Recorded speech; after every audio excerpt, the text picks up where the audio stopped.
आज दुपारनंतर गेलो होतो आम्ही कासला फिरायला. तर चला बघू काय काय झालं आजच्या दिवसात. तर नमस्कार मित्रांनो, स्वागत आहे तुमचं आपल्या नवीन ब्लॉगमध्ये. नेहमीप्रमाणे सगळ्या आवरून निघालो जिमला. जिममध्ये गेले गेले बजरंगबलीचे दर्शन घेऊन वॉर्मअप सुरू केला. मजबूत डेटसाठी जरा करस फिरवली आणि आज केला आपण फुल इंटेन्सिटी शोल्डर वर्कआउट. त्यानंतर केले 20 मिनिटं इनकल वॉकिंग. फॅट बर्निंगसाठी हा बेस्ट ऑप्शन आहे. मग वर्कआउट संपून निघालो घरी. येताना स्वामींसाठी एक सुंदर हार घेतला आणि घरी पोहोचल्यावर रिकव्हरीसाठी आपला प्रोटीन शेक घेतला. मग आवरून शांतपणे स्वामींची पूजा केली आणि त्यांचे आशीर्वाद घेऊन निघालो शॉपवर.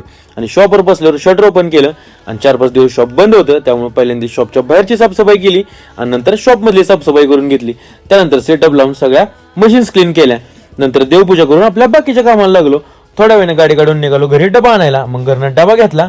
आणि भावांनो, तुम्हाला तर माहिती आहे, तुमच्या भावाला गडबड असली की नेमकी काही ना काहीतरी प्रॉब्लेम येतच. कधी ट्रॅफिक तरी जाम असेल, नाहीतर बाकीचे काही प्रॉब्लेम असतील.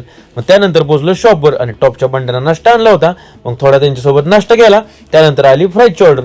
पहिलीच ऑर्डर म्हणून लगेच रेडी करून दिली. त्यानंतर आली लगेच कोल्ड कॉफीची ऑर्डर आणि ती पण लगेच बनवून दिली कस्टमरला. आणि आज टॉपच्या बंडासोबत जायचं होतं कासला फिरायला, म्हणून शॉप लवकर बंद केलं आणि निघालो घरी. घरी पोहोचून बॅग वगैरे ठेवली आणि निघालो बाहेर. तेवढ्या डीके साहेब गाडी घेऊन खाली रेडीच होते. मग मी, टॉपचा बंडा, डीके शेट आणि रवी भाऊ निघालो कासला. जाताना भावांसाठी आपल्या इंग्लिश कोल्ड्रिंक्स घेतली आणि घाटातून एन्जॉय करत निघालो पुढं. रोड फुल मस्त होता, फुल वाईब्स येत होत्या. थोडं पुढे गेल्यावर रस्त्याचं काम चालू होतं, म्हणून सगळीकडे खडीच खडी पडली होती. मग धक्के खात निघालो आम्ही पुढं. शेवटी पोहोचलो आम्ही तलावाजवळ. तिथं थोडा वेळ थांबून चिल केलं. नंतर गेलो करवंद काढायला. पण करवंद काही मिळालीच नाहीत, पण थोडी तोरणं मिळाली. भाऊंनो, एक नंबर टेस्ट लागत होती. सेम पूर्णासारखं गोड लागत होतं. आणि हा रानमेवा खायला मिळणं म्हणजे एक नशीबच आहे. मग सगळं झाला एक विषय, रेंजच नव्हती, म्हणून टॉपचा बंडा आला होता टेन्शनमध्ये.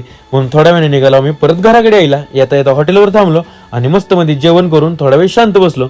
मग गाडी काढून निघालो घरी. एकदम सॅटिस्फाईंग एंड झाला दिवसाचा. आजच्यासाठी एवढंच. धन्यवाद. व्हिडिओ आवडला असेल तर तुमच्या ह्या भावाला नक्की फॉलो करा.